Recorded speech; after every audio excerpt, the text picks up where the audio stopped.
Magandang hapon sa inyong lahat at welcome ulit kayo dito sa channel ko. 29 days old na itong mga manok ko na to. Ito yung matinimbang ko noong 21 days old sila. At ngayon, nasa chick starter na sila or ito yung Integra 2000. Ito yung pinapakain ko sa kanila. Kung paano mo pakakainin ang mga manok mo ng Integra 2000, pag natapos ka na doon sa chick booster, mag-umpisa ka nang magpakain sa kanila ng 27 grams per head per day. Buong linggo yon. And then next na week ulit, 34 grams per head per day. Tapos yung sunod na week, mag 42 grams per head per day ka. At yung last week, nakakain sila ng Integra 2000, 50 grams per head per day na.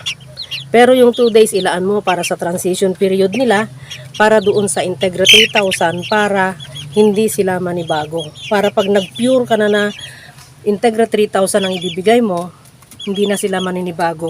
At isasabay na rin natin ang pagtimbang sa kanila para makita natin kung may dinaanan ba ang Integra 2000 sa kanila. Kung meron bang magandang epekto ang pagpapakain sa kanila ng Integra 2000 na sinusunod yung tamang measurement. Ang dapat na timbang ng native chicken, dun sa mga pangkaraniwang native chicken, ay 100 to 250 grams kung ganito na ang age nila. Pero kung sila ay produkto ng crossbreeding, dapat ang timbang nila ay nasa 200 to 250 grams. Kaya magtimbang na tayo. Ito na ulit ang timbangan natin. So makikita nyo naka-zero yan. At ito, iba yung planggana niya kasi nasira na yung planggana niyang original. Kaya ice cream na. Yan, magtitimbang tayo ngayon. Titingnan natin. Halika.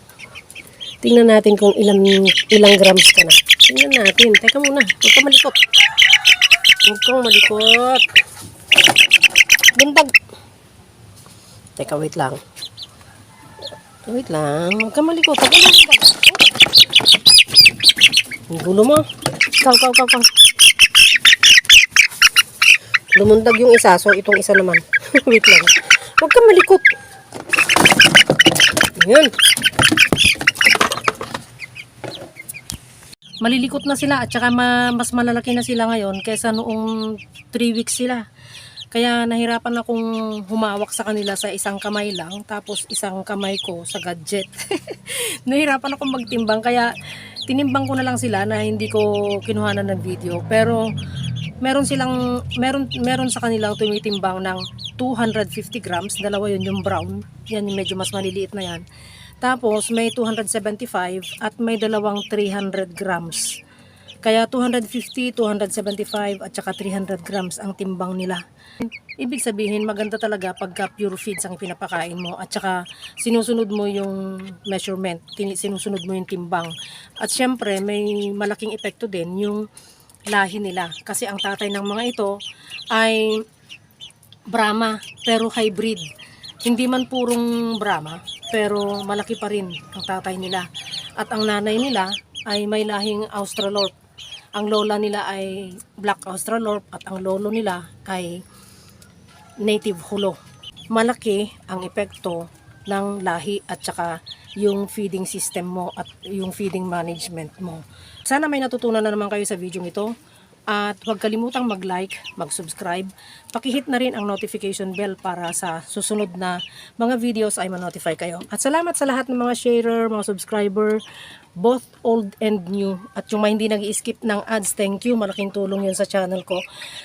Sana pagpalain tayong lahat araw-araw at panatilihing masaya, masigla at malusog ang ating mga alagang manok.